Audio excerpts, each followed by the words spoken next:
नमस्कार साथियों, NMF news देख रहे हैं आप। आपके साथ मैं हूं अनुपम प्रसून। इस वीडियो में हम महाराष्ट्र की बात करने जा रहे हैं। महाराष्ट्र में कुछ बहुत बड़ा चल रहा है।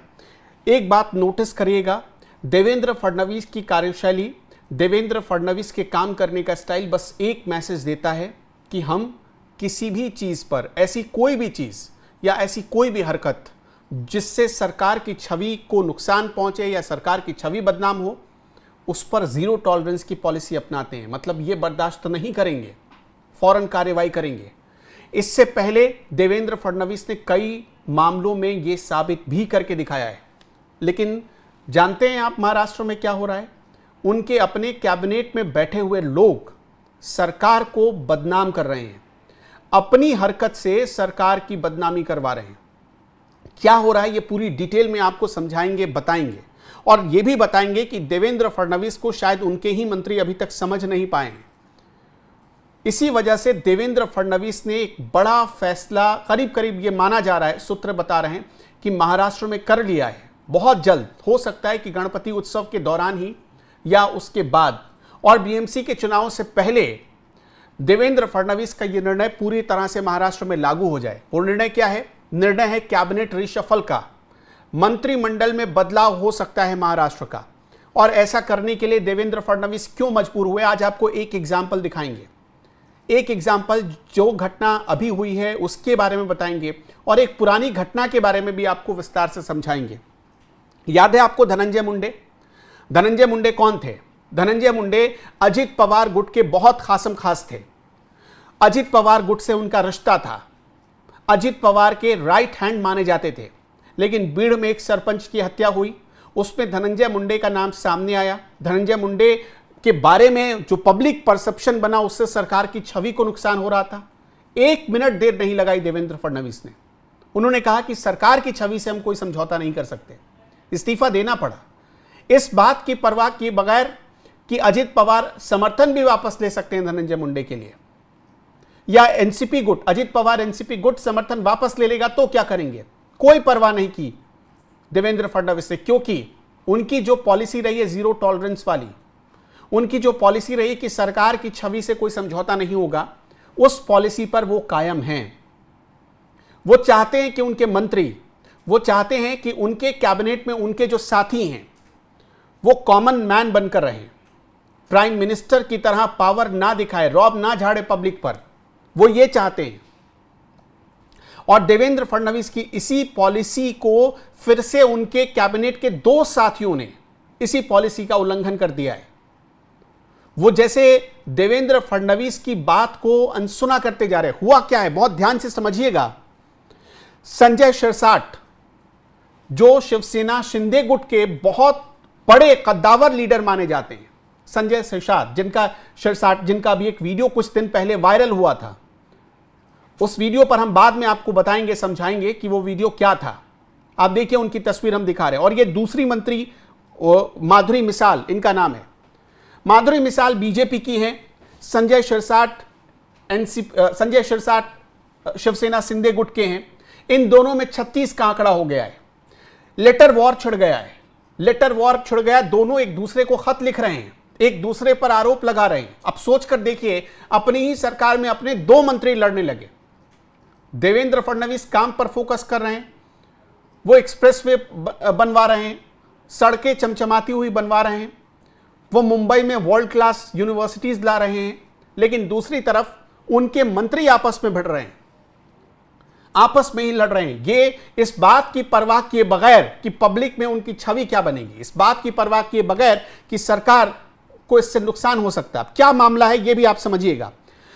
दरअसल शिवसेना नेता और सामाजिक न्याय मंत्री हैं संजय शिरसाट। उन्होंने बीजेपी नेता और सामाजिक न्याय राज्य मंत्री, मतलब ये जो मैडम है माधुरी मिसाल, ये भी उसी विभाग में है जिस विभाग के प्रमुख मंत्री हैं संजय शिरसाट, जो कि शिंदे गुट के हैं। संजय शिरसाट ने बीजेपी नेता और सामाजिक न्याय राज्य मंत्री माधुरी मिसाल को एक खत लिखा, और उसी के बाद यह झगड़ा सामने आया। उन्होंने खत में क्या लिखा है? लिखा, शिरसाट का आरोप क्या है खत में कि राज्य मंत्री माधुरी मिसाल ने बिना उनकी जानकारी के सामाजिक न्याय विभाग के कामकाज को लेकर बैठक बुला ली। अरे भाई, वो भी राज्य मंत्री हैं, उनको भी हक है बैठक बुलाने का। इसमें संजय शिरसाट ने ईगो पर ले लिया इस बात को। वो कहते हैं कि कैसे बुला लिया, हमें तो खबर ही नहीं की। अब भाई मंत्री कोई बनाया गया है तो जाहिर सी बात है वो अपने विभाग के अधिकारियों के साथ तो बैठक कर ही सकता है, और एक ही विभाग है, समीक्षा की जा सकती थी बाद में मंत्री के द्वारा। लेकिन यहां पर मामला वो नहीं है, यहां पर मामला अहम का हो जाता है। तो जैसे ही माधुरी मिसाल को उन्होंने खत लिखा, माधुरी मिसाल ने भी जवाब दिया, उन्होंने भी अब आरोप लगा दिए। अब ये समझिए आप कि ये लड़ाई शिंदे गुट और बीजेपी की हो गई है। इस बात की परवाह किसी को नहीं है कि सरकार स्मूथली चले, किसी को नहीं है कि हम किस बात पर लड़ रहे हैं भाई। अगर यहां कोई डेवलपमेंट का प्रोजेक्ट रुका होता और उस पर लड़ाई होती तो शायद सुनकर भी अच्छा लगता कि चलो दो मंत्री आपस में इसलिए लड़ रहे हैं कि कोई डेवलपमेंट का प्रोजेक्ट रुक गया है। यहां तो इस बात पर लड़ाई हो रही कि मुझे बिना बताए कैसे मीटिंग हो जाती है। एक मंत्री कहता है कि मुझे बिना बताए मीटिंग कैसे कर ली, दूसरा मंत्री कहता है कि मीटिंग होती है हमें खबर तक नहीं की जाती। तो ये पूरी चीज है। संजय शिरसाट क्या मांगते हैं, कहते हैं कि भाई कोई भी मीटिंग हो विभाग में हमारी अध्यक्षता में होनी चाहिए। अब मंत्री जी के पास और भी काम है, मंत्री जी मान लीजिए कहीं बाहर चले गए तो मीटिंग ही ना हो, उस विभाग का कोई काम ही ना हो।